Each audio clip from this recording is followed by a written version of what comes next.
नमस्कार साथियों, स्वागत है आप सभी का आज की आपकी करंट अफेयर्स की पाठशाला में। आज हम देखने वाले हैं करंट अफेयर्स के कुछ महत्वपूर्ण क्वेश्चंस को जो कल के घटनाक्रम में हुए हैं। ये वो प्रश्न होते हैं जिनको एग्जाम पॉइंट ऑफ व्यू से बनाया गया है। उम्मीद करता हूं कि आप लोगों को ऐसे ही सवालों की ज़रूरत भी है और आप लोग की तैयारी के लिए बहुत महत्वपूर्ण भी हैं। तो प्लीज़ आप अपनी इस क्लास को और इस चैनल को लाइक, शेयर और सब्सक्राइब कीजिएगा और हमारे साथ जुड़िए, हमारे साथ तैयारी कीजिए और तैयारी कीजिए जीत की। तो शुरू करते हैं आज की अपनी क्लास को और देखते हैं। हाँ, लाइक, शेयर और कमेंट जरूर करते रहिएगा भाई क्लास को। तो सबसे पहले हम लोग एक महत्वपूर्ण बात पर देख लेते हैं कि उम्र थका नहीं सकती, मुझ ठोकरें गिरा नहीं सकती। कितनी बढ़िया बात कही है कि उम्र थका नहीं सकती, ठोकरें गिरा नहीं सकती, अगर जिद हो जीतने की तो हार भी हरा नहीं सकती। ये बात आप लोगों के लिए कितनी महत्वपूर्ण है कि कितनी भी मुश्किलें आ जाएं ज़िंदगी में, वो हमें हरा नहीं सकती हैं। हमें हमेशा प्रयत्न करते रहना चाहिए।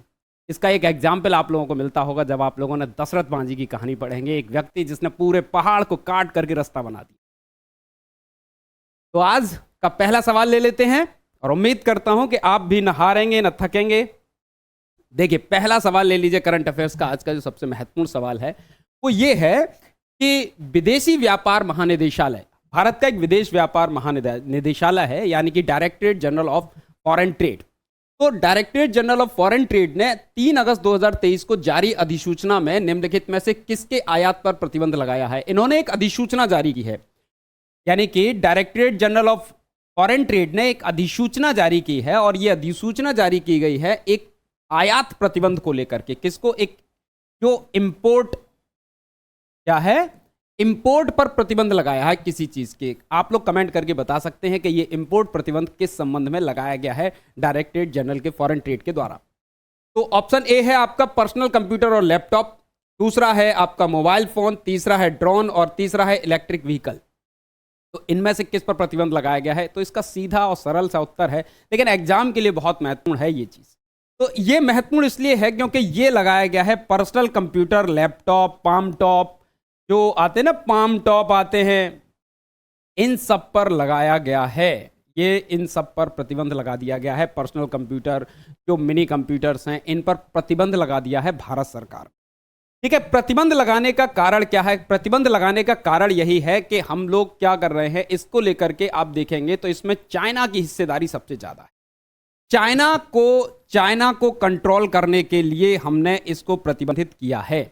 एक तो चूंकि चाइना से सबसे ज्यादा, लगभग पिछले साल ही अगर हम इसी साल के अप्रैल मई में देखें तो लगभग 70 से 80% जो इंपोर्ट हुआ है इन चीजों का, वो कहां से हुआ है? वो चाइना से हुआ है।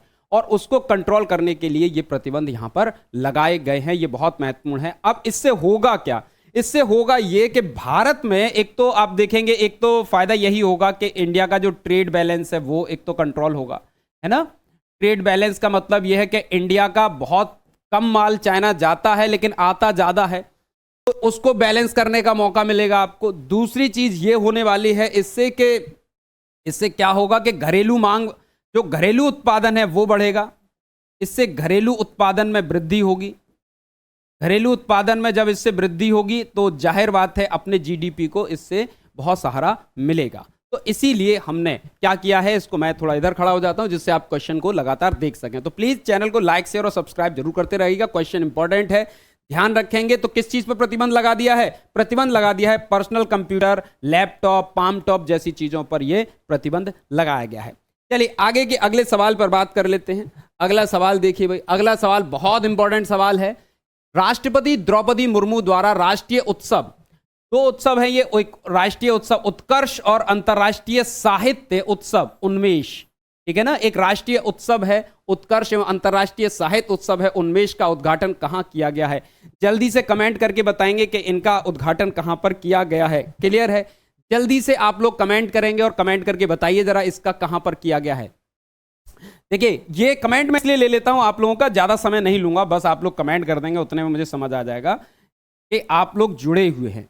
भोपाल, कहां पर किया गया है? भोपाल में किया गया है। कहां पर किया गया है? राष्ट्रपति द्रौपदी मुर्मू जी के द्वारा इस उत्कर्ष और उन्मेष कार्यक्रम का उद्घाटन किया गया है भोपाल में किया गया है। ठीक है ना, कहां पर किया गया है? ये किया गया है भोपाल में। कहां पर किया गया है? ये किया गया है भोपाल में। और भोपाल में करने का आप देखेंगे यहां पर ये होते क्या है। उत्कर्ष कार्यक्रम जो है ये एक आपके देखेंगे तो क्या है, ये एक अंतर्राष्ट्रीय सम्मेलन है। ये जनजातीय सम्मेलनों से संबंधित है। किससे संबंधित है? ये जनजातीय सम्मेलन से संबंधित है। ठीक है ना, साहित्यिक सम्मेलन है। ठीक है ना, साहित्यिक सम्मेलन है। साथ में आपके इसमें क्या है, एक नृत्य संगीत का भी है, ये नृत्य सम्मेलन है। और बात करें तो ये भारत का दूसरा जनजातीय सम्मेलन है। क्या है? सेकंड जनजातीय सम्मेलन है। ये क्या है? सेकंड जनजातीय सम्मेलन है, जनजातीय सम्मेलन है। इससे पहला जो सम्मेलन हुआ था, जो फर्स्ट सम्मेलन हुआ था, वो हुआ था आपके शिमला में। कहां हुआ था? शिमला, हिमाचल प्रदेश में हुआ था। पहला कहां हुआ था? शिमला, हिमाचल प्रदेश में हुआ था। और ये दूसरा सम्मेलन यहां पर किया गया है। और ये कहां पर किया गया है? ये किया गया है आपके भोपाल में किया गया है। ये कहां पर किया गया है? ये भोपाल में किया गया है। इसके बारे में भी हम लोग जानकारी देखेंगे, भोपाल के विषय में भी। ठीक है, तो इसके बारे में भी हम लोग थोड़ी सी जानकारी अभी देख लेते हैं। क्लियर है यहां पर? देखिए क्या जानकारी है इसके बारे में। भोपाल के बारे में भी बहुत सारी जानकारी आप देख सकते हैं। भोपाल के बारे में क्या जानकारी है आप लोगों के पास में? तो भोपाल के बारे में हमेशा याद रखेंगे कि देखिए, एक तो ये गौंड शासकों की राजधानी रहा है। गौंड शासकों की राजधानी रहा है। ठीक है ना, गौंड शासकों की राजधानी रहा है। आपको पता होगा भोपाल के एक हबीबगंज रेलवे स्टेशन का नाम, जो हबीबगंज रेलवे स्टेशन है। ठीक है ना, हबीबगंज रेलवे स्टेशन का नाम चेंज हुआ था। स्टेशन का नाम रानी कमलापति रेलवे स्टेशन रखा गया है। रानी कमलापति, रानी कमलापति स्टेशन रखा गया है। गौंड राजवंश की रानी है ये, रानी कमलापति जो है, इनके लिए इनके नाम से ही ये स्टेशन का नाम चेंज किया गया है। क्लियर रखेंगे इतनी सी बात को। ठीक है, तो अब देखिए कुछ और चीजें, क्या और चीजें यहां पर आप लोग समझ सकते हैं। तो याद रखेंगे राष्ट्रपति द्रौपदी मुर्मू द्वारा उत्कर्ष और उन्मेष कार्यक्रम का उद्घाटन भोपाल में किया गया है। यह भारत का दूसरा आपका जो जनजातीय सम्मेलन है। पहला हुआ था शिमला, हिमाचल प्रदेश। चलिए अब बात करते हैं हाल ही में स्टडी इन इंडिया। तीसरा सवाल है कि हाल ही में स्टडी इन इंडिया पोर्टल किस मंत्रालय द्वारा लॉन्च किया गया है। स्टडी इन इंडिया पोर्टल किस मंत्रालय द्वारा लॉन्च किया गया है? तो स्टडी इन इंडिया पोर्टल है, एक वेबसाइट है जो लॉन्च की गई है। किसके द्वारा लॉन्च की गई है? शिक्षा मंत्रालय के द्वारा, विदेश मंत्रालय के द्वारा, गृह मंत्रालय के द्वारा, या ए और बी दोनों, यानी शिक्षा मंत्रालय और विदेश मंत्रालय दोनों के द्वारा ये लॉन्च की गई है। तो जल्दी से बताइएगा, आप लोग कमेंट करके बताएं, मैं आपको इसका उत्तर बता देता हूं। और इसका उत्तर है आपका ए और बी दोनों, यानी कि शिक्षा मंत्रालय और विदेश मंत्रालय दोनों के द्वारा की गई है। ठीक है ना, शिक्षा मंत्रालय और विदेश मंत्रालय दोनों के द्वारा ये लॉन्च की गई है। अब ये है क्या? Study in India. Study in India जो है ये अंतर्राष्ट्रीय छात्रों के लिए है। ये क्या है? ये अंतर्राष्ट्रीय छात्रों के लिए है। ये किसके लिए है? अंतर्राष्ट्रीय छात्रों के लिए ये की गई है। ठीक है ना, के लिए वन स्टॉप सॉल्यूशन है एक तरीके का। ये क्या है? वन स्टॉप सॉल्यूशन है एक तरीके का, कि इस वेबसाइट पर छात्रों की सभी समस्याओं का हल निकाला जाएगा। इस कार्यक्रम के द्वारा, यानी कि जो SII है आपका, यानी कि SII मतलब आपका हो गया स्टडी इन इंडिया कार्यक्रम। इस वेबसाइट में आपको क्या होगा? ये आयुर्विज्ञान को बढ़ावा देगा, विदेशों में ब्रांडिंग करेगा। आयुर्विज्ञान को विदेशों में ब्रांडिंग की जाएगी। भारत के आयुर्वेद के बारे में, यानी कि विदेशों में इसकी ब्रांडिंग करने के लिए भी ये महत्वपूर्ण है। आपको पता होगा भारत के शिक्षा मंत्री धर्मेंद्र प्रधान हैं। भारत के शिक्षा मंत्री धर्मेंद्र प्रधान हैं। और भारत के जो विदेश मंत्री हैं, यानी मिनिस्टर ऑफ एक्सटर्नल अफेयर्स, ये हैं आपके एस जयशंकर। ये हैं आपके एस जयशंकर। और एस जयशंकर, इन दोनों ने मिलकर ही न्यू दिल्ली में इसको लॉन्च किया है। इन दोनों ने ही न्यू दिल्ली में इसका लॉन्च किया है, आपको इस पोर्टल को लॉन्च किया है। और ये अंतर्राष्ट्रीय छात्रों के लिए है, जिन्हें भारत में पढ़ने के लिए प्रमोट किया जाएगा। तो ये है, उम्मीद करता हूं आपको इतनी जानकारी समझ में आई होगी। ऐसे सवाल परीक्षा में आ सकते हैं कि भाई किसने लॉन्च किया है। कई बारी मन में आता है कि भाई कैसा तो नहीं है कि किसी गृह मंत्रालय ने कर दिया हो, विदेश मंत्रालय ने अकेले किया हो, या शिक्षा मंत्रालय की योजना हो, स्टडी की बात हो रही है। तो नहीं, ये दोनों की बात हो रही है यहां पर। क्लियर है इतनी सी बात? चलिए अगली बात कर लेते हैं, अगले सवाल की ओर। देखिए अगला सवाल है, श्रीलंका में भारतीय रुपए के प्रयोग पर विचार करें। बात हो रही है कि श्रीलंका में भारतीय रुपए के प्रयोग पर विचार कीजिए आप लोग। यहां पर आप लोग इसका उत्तर देंगे कमेंट करके कि श्रीलंका में भारतीय रुपए पर रुपए को लेकर के एक विचार किया जा रहा है। एक महत्वपूर्ण तथ्य अभी सामने आया है, एक निर्णय सामने आया है, उस निर्णय के संबंध में ये सवाल है। सवाल ये है, अब सवाल के एक तथ्य दिए गए हैं आपको 3 और उन तथ्यों के 4 ऑप्शन दिए गए हैं, आपको उत्तर निकालना है वहां से। सवाल यह है कि श्रीलंका ने भारतीय रुपए को अंतर्राष्ट्रीय मुद्रा के रूप में स्वीकार किया है। क्या यह बात सही है कि श्रीलंका ने भारतीय रुपए को अंतर्राष्ट्रीय मुद्रा के रूप में स्वीकार किया है? दूसरी बात है कि भारत और श्रीलंका के बीच भारतीय मुद्रा में व्यापार हो सकता है, यानी कि क्या भारत और श्रीलंका, अब तक देखिए विदेश व्यापार जितने भी होते हैं वो डॉलर्स में होते हैं, अंतर्राष्ट्रीय मुद्राओं में होते हैं। तो यहां पर यह प्रश्न है कि भारत व श्रीलंका के बीच भारतीय मुद्रा में व्यापार हो सकता है क्या?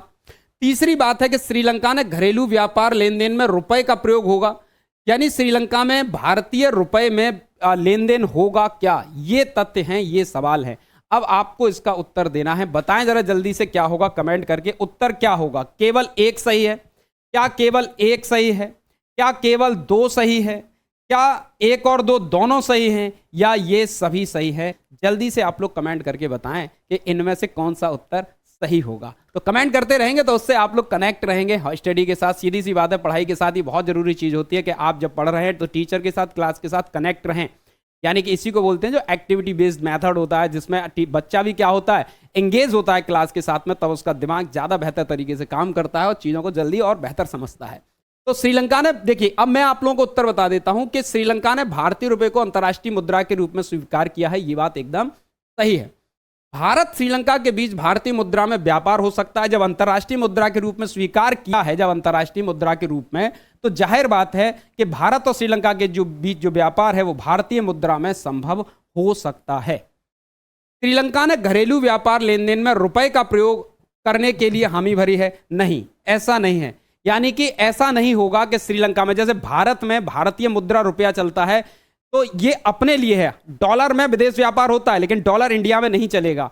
घरेलू लेन देन में मैं किसी परचून की दुकान पर जाऊं, कह दूं जाकर के ये लीजिए $1 और मुझे ये वाला सामान दे दीजिए और मैं डॉलर में पेमेंट करूं, तो ये संभव नहीं है। ऐसे ही श्रीलंका के सेंट्रल बैंक ने कल क्या किया कि इसको इनकार कर दिया। सेंट्रल बैंक ऑफ श्रीलंका है ना, सेंट्रल बैंक ने क्या किया है, श्रीलंका के इसको मना कर दिया। श्रीलंका ने कहा कि निर्णय, मतलब उसने क्लियर किया है, मना क्या किया, क्लियर किया है कि घरेलू व्यापार में इसका प्रयोग नहीं होगा। इसमें प्रयोग नहीं होगा, घरेलू व्यापार में रुपए का प्रयोग नहीं होगा, लेकिन अंतर्राष्ट्रीय व्यापार में हो सकता है और भारतीय मुद्रा में व्यापार कर सकते हैं। दोनों रूप में ये हो सकता है। तो आपका उत्तर हो गया सी, यानी कि 1 और 2 दोनों, ये दोनों ही उत्तर आपके सही होंगे। क्लियर है इतनी सी बात?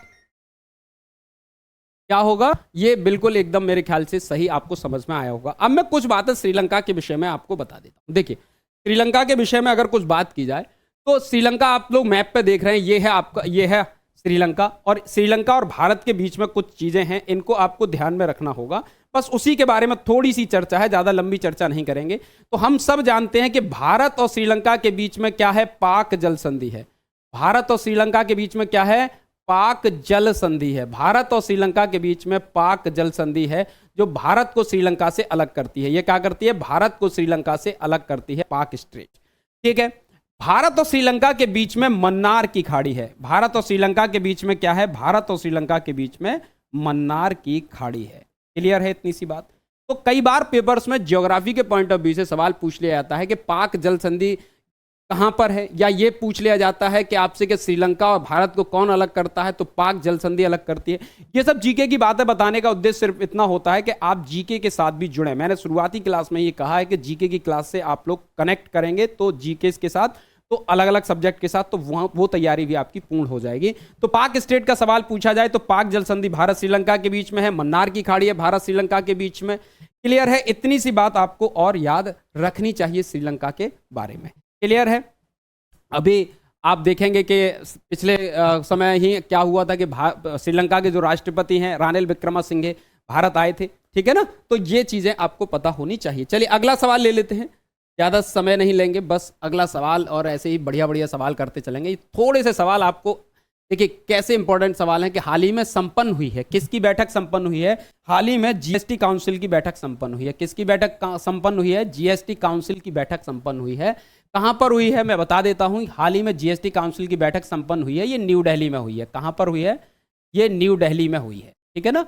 ये न्यू दिल्ली में संपन्न हुई है और इसने ऑनलाइन गेमिंग के संबंध में कुछ निर्णय लिया है। ऑनलाइन गेमिंग के संबंध में, यानी कि ऑनलाइन जो गेम खेलते हैं ना, ऑनलाइन जो गेम खेले जाते हैं उसके बारे में कुछ निर्णय लिया है इसने। अब आपको बताना है कि ऑनलाइन गेमिंग के संबंध में क्या निर्णय लिया गया है, ठीक है। अब इसके संबंध में क्या निर्णय लिया गया है, तो ऑनलाइन गेमिंग और हॉर्स रेसिंग पर 28% जीएसटी लागू होगा, पहला आपका पॉइंट है। दूसरा पॉइंट है कि ऑनलाइन गेमिंग और हॉर्स रेसिंग पर जीएसटी 1 अक्टूबर से लागू होगी। तीसरा पॉइंट है कि जीएसटी अधिनियम 2017 की अनुसूची 4 में संशोधन की सिफारिश की गई है। और चौथा पॉइंट है कि ये सभी सही हैं, ये यानी कि ए, बी और सी तीनों सही है। आप लोग कमेंट करके जल्दी से उत्तर बताइए इसका क्या उत्तर होने वाला है। जल्दी से बता दीजिए कमेंट करके, तब तक मैं आप लोगों को इसके बारे में और भी चीजें बताऊंगा। पहले चलिए उत्तर ही बता देता हूं। और उत्तर क्या होगा इसका आंसर होने वाला है आपका कि देखिए, ऑनलाइन गेमिंग और हॉर्स रेसिंग पर 28% जीएसटी लगाने की जीएसटी लगाया जाएगा, ये बात एकदम सही है।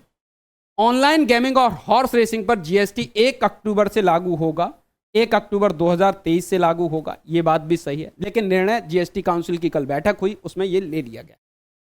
तीसरा पॉइंट है कि जीएसटी अधिनियम 2017 की अनुसूची 4 में संशोधन की सिफारिश की गई है। अब देखिए, संशोधन की सिफारिश की गई है अनुसूची 4 में, जीएसटी अधिनियम 2017। ये काम पार्लियामेंट का है तो अभी नहीं हुआ है। और दूसरी बात यह है कि अनुसूची 4 में संशोधन नहीं किया गया है, अनुसूची 3 में संशोधन किया गया है, यानी कि ये पॉइंट गलत है। यानी कि कौन से दो पॉइंट, इसमें कौन सा पॉइंट गलत है? प्रश्न यही था कि संबंध में क्या निर्णय लिया गया है। तो ये दो निर्णय आपके लिए गए हैं, और एक तो ये कि ऑनलाइन गेमिंग और हॉर्स रेसिंग पर 28% जीएसटी लागू होगा, और ऑनलाइन गेमिंग और हॉर्स रेसिंग पर जीएसटी 1 अक्टूबर से लागू होगा। और निर्णय लिया गया है, होना चाहिए था निर्णय नहीं लिया गया है, होना चाहिए था कि निर्णय नहीं लिया गया है। तो कौन सा निर्णय नहीं लिया गया है? तो ये वाला निर्णय नहीं लिया गया है। तो ये होगा आपका सही उत्तर। जीएसटी अधिनियम 2017 की अनुसूची 4 में संशोधन की सिफारिश की गई है। 4 में नहीं की गई है, ये अनुसूची 3 में सिफारिश की गई है।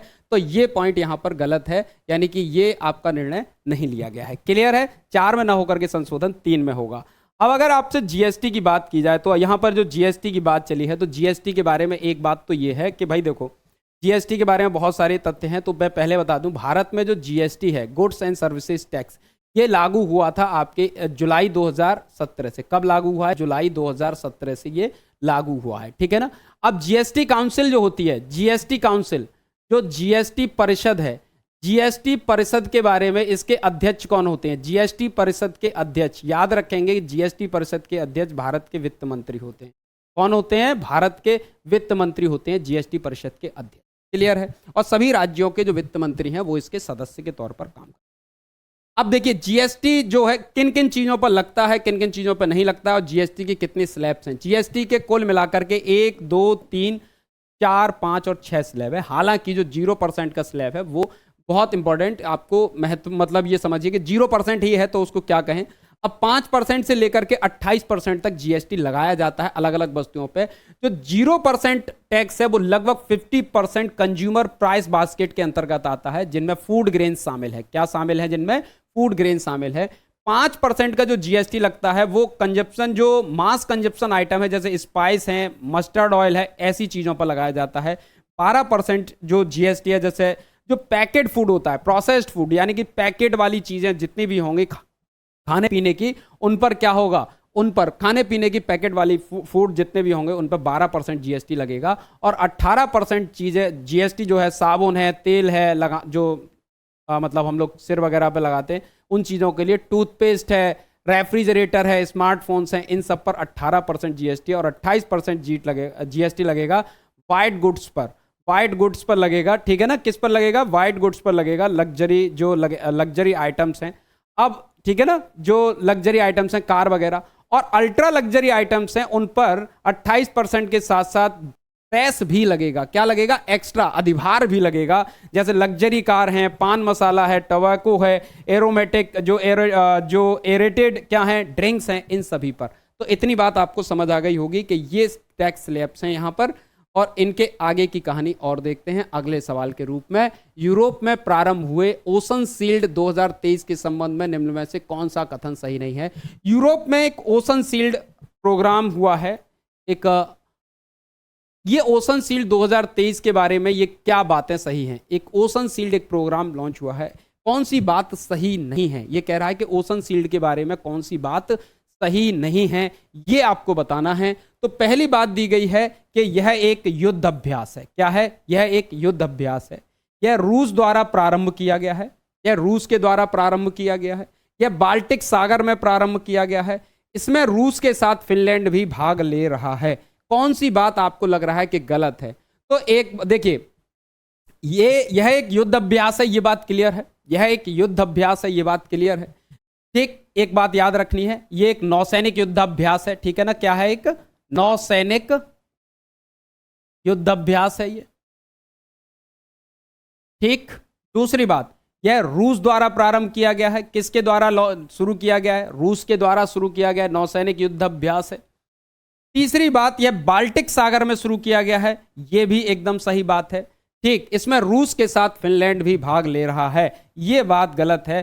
फिनलैंड इसमें भाग नहीं ले रहा है, क्योंकि फिनलैंड जो है ये 2023 में नाटो का सदस्य बना था। फिनलैंड क्या बन गया? नाटो का सदस्य है। फिनलैंड किसका सदस्य है? नाटो का सदस्य है। यानी कि नॉर्थ अटलांटिक ट्रीटी ऑर्गेनाइजेशन, जो अमेरिका की एक सैन्य ऑर्गेनाइजेशन है, एक ट्रीटी है, उसका मेंबर है। और आप जानते हैं कि रसिया और यूएसए एक दूसरे के अगेंस्ट हैं, तो फिनलैंड इसमें पार्टिसिपेट नहीं कर रहा है। तीन बातें इसकी सही है। यह एक युद्धाभ्यास है, नेवल युद्धाभ्यास है, और रूस ने शुरू किया है, बाल्टिक सागर में शुरू हुआ है, लेकिन इसमें फिनलैंड पार्टिसिपेट नहीं कर रहा है। तो पार्टिसिपेट क्या हो रहा है? तो क्लियर हो गई इतनी सी बात भाई। अब आते हैं इसके बारे में, मैं आपको बता दूं बाल्टिक सी के बारे में। देखिए, ये है आपका यूरोप में बाल्टिक सी। क्या है? ये है बाल्टिक सी है। आपको दिखाई दे रहा होगा मैप पर। क्या है ये है आपका बाल्टिक सी। ठीक है ना? ये आपका बाल्टिक सी का क्षेत्र आ गया। बाल्टिक सी देखेंगे आप तो इस तरफ क्या है? बाल्टिक सी के इस तरफ देखेंगे स्वीडन है, इस तरफ नॉर्वे है। ठीक है, स्वीडन है, इसके नीचे पोलैंड है, यहां पर जर्मनी है, और यहां पर है आपका लातविया। ठीक है, लिथुआनिया है, एस्टोनिया है। ठीक, कौन कौन है? अब देखिए, फिनलैंड ये रहा। फिनलैंड यानी शामिल नहीं है बाल्टिक जो युद्धाभ्यास हो रहा है इसमें। रसिया के साथ, रसिया है यहां पर, रसिया का भी बॉर्डर इससे शेयर होता है। रसिया ये जो रूस है, रूस इसी में बाल्टिक सागर में कर रहा है। इस देखिए, बाल्टिक कंट्री, बाल्कन कंट्री कहा जाता है। आपने अगर नाम सुना हो तो बाल्कन कंट्री कहा जाता है। बाल्कन कंट्री में आपका एस्टोनिया, लातविया और लिथुआनिया ये शामिल है। लेकिन आप देखिए, ये कभी रूस का पार्ट हुआ करते थे, अब ये बाल्टिक सागर के साथ लगे हुए हैं। ठीक है, यहां पर गल्फ ऑफ रीगा आपको नजर आ रहा है। तो बाल्टिक सागर में रूस ने आपका युद्धाभ्यास शुरू किया है, सील्ड करके। अब देखिए भाई, यानी कि आप समझ गए भाई कौन कौन सी बात है। ओशन शील्ड युद्धाभ्यास किसने शुरू किया है, कब हुआ है, ये बात समझ गए। बाल्टिक के बारे में समझ गए। अब आते हैं अगले प्रश्न की ओर। अगला प्रश्न है, अंबुजा सीमेंट ने निम्नलिखित में से किस कंपनी का अधिग्रहण करने की घोषणा की है? जल्दी से बताइए कि अंबुजा सीमेंट ने निम्नलिखित में से किस कंपनी के अधिग्रहण की घोषणा की है? जल्दी से आप लोग कमेंट करके बताएंगे। क्या ये L&T है, या लॉर्सन एंड टर्बो कंपनी जो है, सांघी इंडस्ट्रीज है क्या, किंगफिशर इंडस्ट्रीज है क्या, या इनमें से कोई नहीं? कौन सी कंपनी है जिसका अधिग्रहण किया गया है? ठीक है ना? तो भाई देखिए, इसका उत्तर है सांघी इंडस्ट्रीज। इसका सांघी इंडस्ट्रीज का अधिग्रहण कर लिया गया है। ठीक है ना? सांघी इंडस्ट्रीज का अधिग्रहण कर लिया गया है। और यह अधिग्रहण किसके द्वारा किया गया है? अंबुजा सीमेंट के द्वारा किया गया है। चलिए कमेंट करके बताइए, अंबुजा सीमेंट किसकी एक ग्रुप कंपनी है? जल्दी से बताइएगा कि किसकी एक ग्रुप कंपनी है। ठीक है ना? किसकी एक ग्रुप कंपनी है? तो आप देखेंगे पहले, अब मैं इसके बारे में एक एक चीज बता देता हूं। सांघी इंडस्ट्री, अंबुजा सीमेंट, ये देखिए अंबुजा सीमेंट, ये आपके मैं बताता चलता हूं, ये अडानी समूह की कंपनी है। किस कंपनी है ये? अडानी समूह की कंपनी है। अडानी समूह की कंपनी है। और इस कंपनी ने सांघी इंडस्ट्रीज का अधिग्रहण कर लिया है। किसका अधिग्रहण कर लिया है? 56.73% शेयर इसने खरीद लिए हैं अंबुजा सीमेंट ने। और ये सौदा लगभग 5,000 करोड़ का रहा है। 5,000 करोड़ का सौदा रहा है। इसके बारे में आप देखेंगे अडानी समूह के चेयरमैन गौतम अडानी ने इनके इसको लेकर के कल प्रेस वक्तव्य जारी किया था। ठीक है, तो सांघी इंडस्ट्रीज और ये अब इससे होगा क्या फायदा? ये है खरीदने का, इस कंपनी में अपनी हिस्सेदारी बढ़ाने का फायदा जो अंबुजा सीमेंट को ये मिलेगा कि वो लगभग मान के चलिए कि 145 जो मीट्रिक टन जो सीमेंट है उसका उत्पादन, एमएमटी का उत्पादन कर पाएंगे, यानी सीमेंट का उत्पादन कर पाएंगे। तो अपनी क्षमताओं को बढ़ाने के लिए इसका अधिग्रहण किया गया है। क्लियर है इतनी सी बात? और इसके अगर मालिकों की बात की जाए, यानी कि इसके जो प्रवर्तक हैं सांघी इंडस्ट्रीज के, तो सांघी इंडस्ट्रीज के जो प्रवर्तक हैं वो रवि सांघी हैं।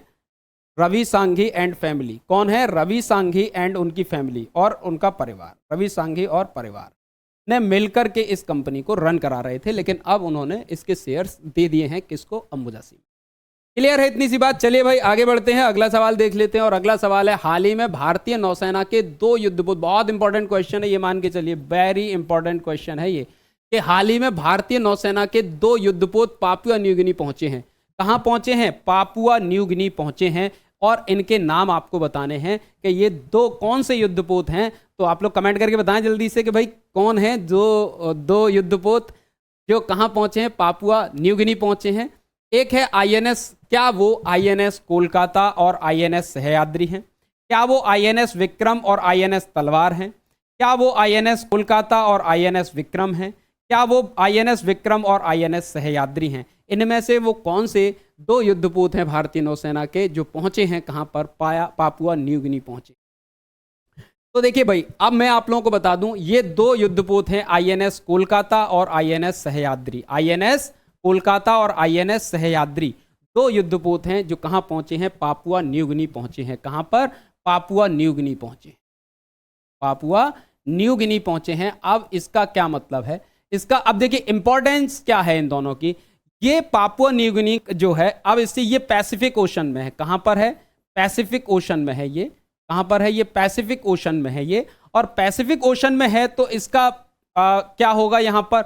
यहां चाइना को काउंटर किया जाएगा। चाइना को काउंटर करने के लिए हमारे 2 युद्धपोत यहां पर, ये चाइना, इससे दिक्कत होगी चाइना को, क्योंकि पैसिफिक ओशन में क्या होगा? क्वाड देशों की, किसकी? क्वाड देशों की, क्वाड देशों की आपके युद्धाभ्यास होने वाला है। युद्धाभ्यास होने वाला है जिसमें भाग लेने के लिए ये 2 युद्धपोत कहां जा रहे हैं? ये 2 युद्धपोत जा रहे हैं ऑस्ट्रेलिया। ठीक है ना? कहां जा रहे हैं? ऑस्ट्रेलिया जा रहे हैं। क्लियर है? अब क्वाड देश क्या है? क्वाड 4 देशों का समूह है जिसमें आपके भारत है, अमेरिका है, ऑस्ट्रेलिया है, जापान है। क्वाड 4 देशों का समूह है जिसमें आपके शामिल हैं इंडिया शामिल है, इसमें यूएसए शामिल है, इसमें आपके जापान शामिल है और इसमें आपके ऑस्ट्रेलिया शामिल है। तो ये क्वाड का मतलब है 4। तो 4 देशों का समूह है जो युद्धाभ्यास करेंगे ऑस्ट्रेलिया में, और इसलिए चाइना इसको लेकर के बड़ा सतर्क है और ये पहुंचे हैं। फिलहाल तो ये पापुआ न्यू गिनी पहुंचे हैं। और देखिए मैं आप लोगों को इसका मैप दिखा देता हूं पापुआ न्यू गिनी का। ये है आपका पापुआ न्यू गिनी। ये क्या है? पापुआ न्यू गिनी है। और पापुआ न्यू गिनी के पोर्ट मॉरेस्बी पहुंचे हैं। ये कैपिटल है पोर्ट मॉरेस्बी। ठीक है ना? पोर्ट मॉरेस्बी पहुंचे हैं। ये है कैपिटल पोर्ट मॉरेस्बी। यहीं पर वो दोनों जहाज पहुंचे हैं। ठीक है ना? पोर्ट मॉरेस्बी पहुंचे हैं। क्लियर है इतनी सी बात? कहां पर पहुंचे हैं? पोर्ट मॉरेस्बी पहुंचे हैं। अब मैं आपको एक बात बता दूं कि इसके एक और मुझे याद आ गया तो बता दिया। पापुआ न्यू गिनी के प्रधानमंत्री जो हैं, prime minister, Papua New Guinea के प्रधानमंत्री ने क्या किया था जब मोदी जी जब गए थे ना, मोदी जी गए थे पापुआ, मोदी जी यहां पहुंचे थे, तो उन्होंने क्या किया था? तो उन्होंने पैर छुए थे। क्या किए थे? पैर छुए थे मोदी जी के। किसके? मोदी जी के पैर छू करके स्वागत किया था। आप मुझे कमेंट करके इनका नाम बताएंगे, ये प्रधानमंत्री कौन थे पापुआ न्यू गिनी के जिन्होंने प्रधानमंत्री मोदी जी के पैर छू करके, ये भारत के लिए बड़े सम्मान का क्षण था जब हमारे देश के प्रधानमंत्री के चरण छू करके किसी देश के प्रधानमंत्री ने उनका स्वागत सत्कार किया था। तो ये देश था पापुआ न्यू गिनी। और पोर्ट मॉरेस्बी जो यहाँ पर हमारे 2 युद्धपोत आईएनएस कोलकाता और आईएनएस सह्याद्री पहुंचे हैं, क्वाड देशों की जो क्वाड देशों का जो युद्धाभ्यास होने वाला है उसमें भाग लेने के लिए वे जा रहे हैं ऑस्ट्रेलिया। 2 दिन रुकेंगे यहाँ पर वे, ठीक है। तो आप कमेंट करके बताइएगा कि पापुआ न्यू गिनी के वो प्रधानमंत्री कौन है। चलिए अगले सवाल की ओर बढ़ते हैं और देखते हैं वो अगला सवाल क्या है। अगला सवाल है, निम्नलिखित में से किस भारतीय कंपनी को फॉर्च्यून ग्लोबल 500 की सूची में शामिल नहीं किया गया है। फॉर्च्यून 500 की ग्लोबल सूची की लिस्ट आई है और उसमें किसको शामिल नहीं किया गया है। जल्दी से बताइएगा भाई कि किसको शामिल नहीं किया गया है। फॉर्च्यून 500 जो ग्लोबल जो रिपोर्ट आई है उसमें शामिल नहीं किया गया। तो जल्दी से बताएंगे किसको शामिल नहीं किया गया है यहाँ पर। तो भाई देखिए कौन किसको शामिल नहीं किया गया, आप लोग कमेंट करिए, तब तक मैं आपको ऑप्शन पढ़ के बता देता हूँ। ए है आपका रिलायंस इंडस्ट्रीज, किसको शामिल नहीं किया गया, रिलायंस इंडस्ट्रीज को, भारत पेट्रोलियम को, इंडियन ऑयल कॉरपोरेशन को या टाटा कंसल्टेंसी सर्विस को शामिल नहीं किया गया है। जल्दी से बताएं, जल्दी से बताइए भाई किसको शामिल नहीं किया गया है। तो देखिए चलिए उत्तर है इसका टीसीएस, टाटा कंसल्टेंसी सर्विसेज, ठीक है ना। टाटा कंसल्टेंसी सर्विसेज को इसमें शामिल नहीं किया गया है। भारत की कुल 8 कंपनियां इसमें शामिल हैं। भारत की कुल 8 कंपनी इसमें शामिल हैं। भारत की कुल 8 कंपनी इसमें शामिल हैं, जिसमें टॉप पर है रिलायंस इंडस्ट्रीज। कौन सी कंपनी टॉप पर है? और सॉरी ये तो इससे आप कंफ्यूज हो जाएंगे कि मैं ये उत्तर तो नहीं दे रहा हूं कहीं, नहीं, उत्तर यही है टीसीएस। और रिलायंस इंडस्ट्रीज इसमें सबसे टॉप पर है 500 सूची में, हालांकि ये 88वें स्थान पर है, विश्व के 88वें स्थान पर है। भारत पेट्रोलियम जो है ये लगभग 233वें स्थान पर है, ठीक है ना, ये भी शामिल है। इंडियन ऑयल कॉरपोरेशन भी शामिल है और ये 94वें नंबर पर है, 94वीं पोजीशन पर है, ठीक है। तो ये याद रखना है आपको, ठीक। हाँ, हालांकि टीसीएस शामिल नहीं है लेकिन टाटा मोटर्स शामिल है, याद रखेंगे इसमें टाटा मोटर्स जरूर शामिल है, आप कंफ्यूज ना हो जाइएगा। तो टाटा मोटर्स शामिल है और आपके टाटा कंसल्टेंसी सर्विस शामिल नहीं है। टाटा मोटर्स का जो नंबर है वो 337वां यहाँ पर है। क्लियर है इतनी सी बात? उम्मीद करता हूँ आपको इतनी बात समझ में आ गई होगी।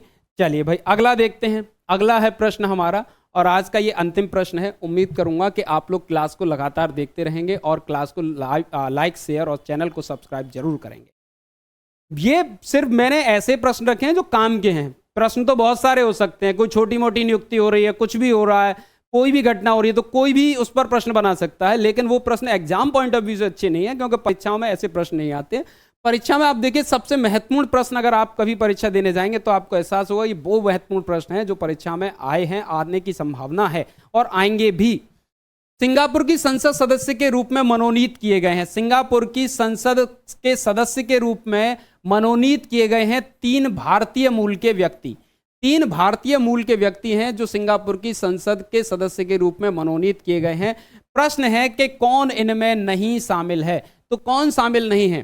तो कौन शामिल नहीं है इनमें? तो शामिल नहीं है, देखिए कौन नाम है, कौन? राज जोशुआ थॉमस, पारेख निमित्त रजनीकांत, चंद्रदास ऊषा रानी, शिवा अय्यादुरई। कौन शामिल नहीं है? तो याद रखें इसमें शिवा अय्यादुरई जो हैं वे शामिल नहीं हैं। शिवा अय्यादुरई शामिल नहीं है इसमें। शिवा अय्यादुरई अमेरिका के हैं। ये कहाँ के हैं? ये अमेरिका के हैं और इन्होंने राष्ट्रपति पद के लिए दावेदार हैं। ये राष्ट्रपति पद के दावेदार, ठीक है ना, पद के क्या हैं? ये वहां के पद के दावेदार हैं, ना कि सिंगापुर में। सिंगापुर में 3 भारतीय मूल के व्यक्ति जो संसद सदस्य के रूप में नामित हुए हैं, राज जोशुआ थॉमस, पारेख निमित्त रजनीकांत और चंद्रदास ऊषा रानी, ये सिंगापुर के ही लोग हैं। आप जानते होंगे सिंगापुर एक दुनिया का बहुत महत्वपूर्ण बंदरगाह है, बंदरगाह सिटी है, मतलब देश है ये अपने आप में, सिंगापुर सिटी। अब आप देखिए सिंगापुर को ही पूर्व की राजधानी भी कहा जाता है क्योंकि महत्वपूर्ण बंदरगाह है ये। तो आप लोग समझ सकते हैं आज के ये इंपॉर्टेंट सवाल आपको समझ आ गए होंगे, ठीक है। उम्मीद करता हूँ आप ऐसी ही बेहतरीन क्लास को लाइक शेयर और सब्सक्राइब करते रहेंगे और क्लास से जुड़ते रहेंगे। आज के लिए बस इतना ही और अपनी तैयारी को बेहतर करने के लिए कल हम लोग फिर मिलेंगे आपसे। आज के लिए जय हिंद, जय भारत।